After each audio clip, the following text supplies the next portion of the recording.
Hi అండి. మనం ఈరోజు చెప్పుకోబోతున్నటువంటి అనదర్ కాన్సెప్ట్ ఏంటి అంటే ఫిజికల్ డెఫిసిట్. చాలామంది ఫిజికల్ డెఫిసిట్ పైన కొంత అపోహలు, అలాగే కాంపిటేటివ్ ఎగ్జామ్స్లో ఈ ఫిజికల్ డెఫిసిట్ అనే దానిపైన కోశ లోటు అని పిలుస్తాము. ఈ ఫిజికల్ డెఫిసిట్ పైన నంబర్ ఆఫ్ బిట్స్ అనేది రావడాన్ని మనం గమనించాలి. ఈ ఫిజికల్ డెఫిసిట్ అంటే ఏంటి? మనం ఇదివరకే ప్రీవియస్ వీడియోలో చెప్పుకున్నాము. రెవెన్యూ లోట్ అనేది ఎలా ఉంటుంది, రెవెన్యూ లోట్ ఏర్పడితే ఎలా, ప్రభుత్వంకి ఏం ఇండికేషన్ ఉన్నట్టు, అలాగే ఎలాంటి పరిస్థితుల్లో ప్రభుత్వం ఈ రెవెన్యూ లోట్లో నుంచి బయటపడుతుంది అనేది తెలుసుకున్నాం. బట్ ఈరోజు మనం తెలుసుకోబోతుంది ఏంటి అంటే ఫిజికల్ డెఫిసిట్ అనేది ఎలా ఏర్పడుతుంది, అసలు దానికి సంబంధించిన విషయాన్ని ఒకసారి మనం పరిశీలిద్దాం. సో ఇక్కడ చూస్తే ఫిజికల్ డెఫిసిట్, కోశ లోటు అంటారు తెలుగులో. ఫిజికల్ డెఫిసిట్ ఎప్పుడు ఏర్పడుతుంది అంటే the excess of total expenditure over total receipt excluding borrowing is called physical deficit. అంటే బడ్జెట్ని ఇందాక మనం ఏమన్నాము, మనం ప్రీవియస్ వీడియోలో చెప్పుకున్నాం. బడ్జెట్ అనేది రెండు రకాలు చెప్పవచ్చు. ఎట్లాను, రెవెన్యూ బడ్జెట్ అని, క్యాపిటల్ బడ్జెట్ అని. బట్ ఇక్కడ రెవెన్యూ డెఫిసిట్ గురించి మాట్లాడినప్పుడు కేవలం revenue receipts and revenue expenditure గురించి మాత్రమే మనం మాట్లాడాము. రెవెన్యూ డెఫిసిట్ అనేది చెప్పుకున్నాం.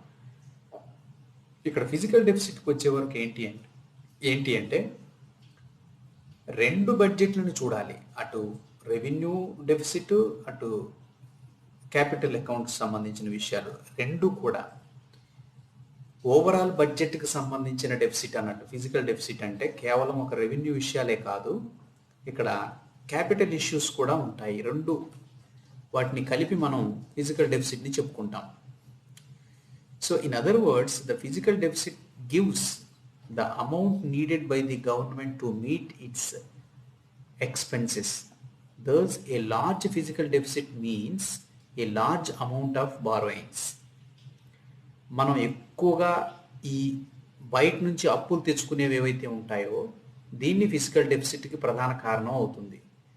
జనరల్గా ఏం చేసాము, రెవెన్యూ డెఫిసిట్లో రెవెన్యూలో వచ్చినటువంటి రెవెన్యూ రిసీట్స్ కంటే ఎక్స్పెండిచర్ ఎక్కువగా పెడితే లోటు ఏర్పడింది.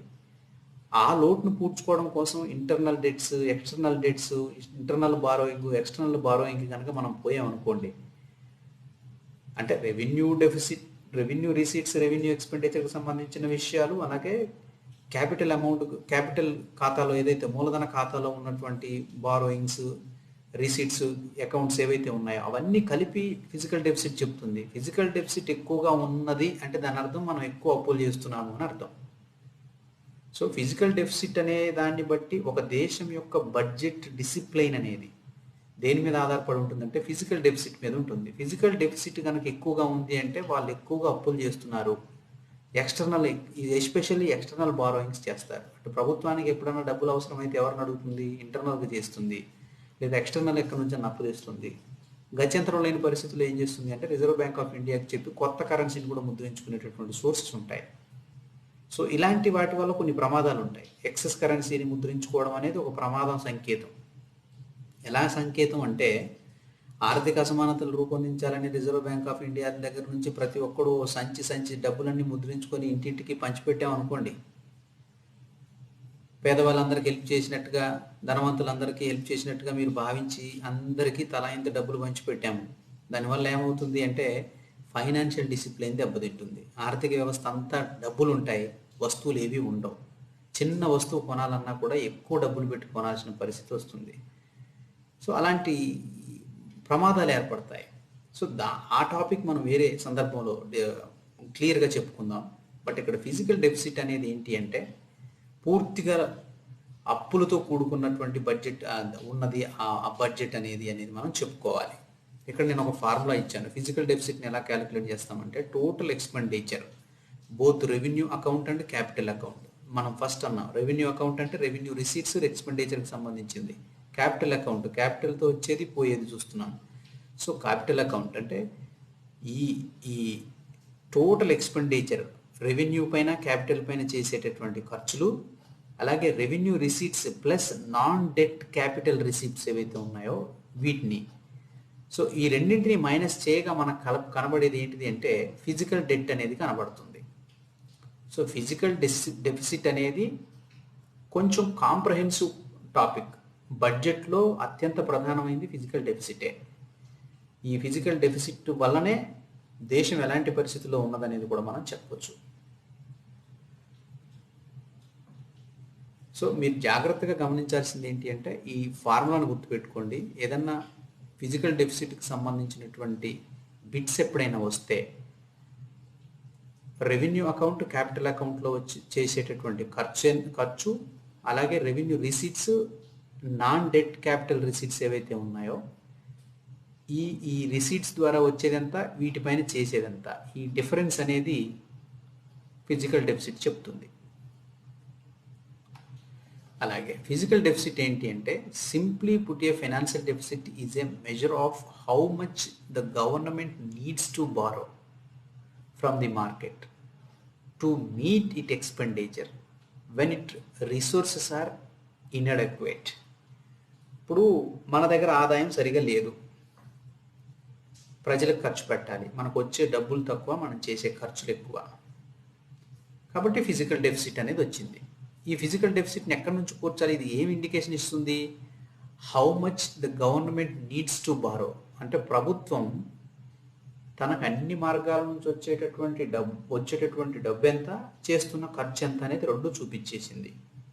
సో అది చాలా హ్యూజ్ గ్యాప్ ఉందనుకోండి. ఆ గ్యాప్, దాని అర్థం ఏంటి అంటే నేను ఎంత అప్పు చేయబోతున్నాను, ఎంత అప్పు చేయాలి, ఆ అప్పు ఎక్కడి నుంచి చేయొచ్చు, ఎక్కడి నుంచైనా చేయొచ్చు, ఇంటర్నల్ మార్కెట్ నుంచి చేయొచ్చు, ఎక్స్టర్నల్ మార్కెట్ నుంచి చేయొచ్చు, లేదా ఆర్బీఐ దగ్గర నుంచి తీసుకోవచ్చు, ఇలాంటి అవకాశాలు ఉన్నాయి.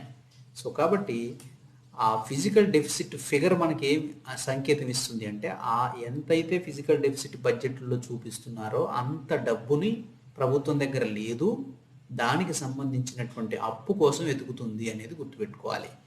So borrow from the market, meet it expenditure when its resources are inadequate, అంటే తక్కువగా ఉన్నాయి, రిసోర్సెస్ అనేవి తక్కువగా ఉంటే పరిస్థితి ఎలా ఉంటుంది అనేది చూడొచ్చు.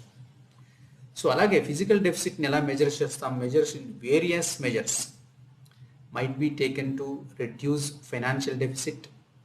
Some of them can be reducing public expenditure in the form of subsidies, reduction in expenditure on bonds, LTC, leaves, encashment, etc.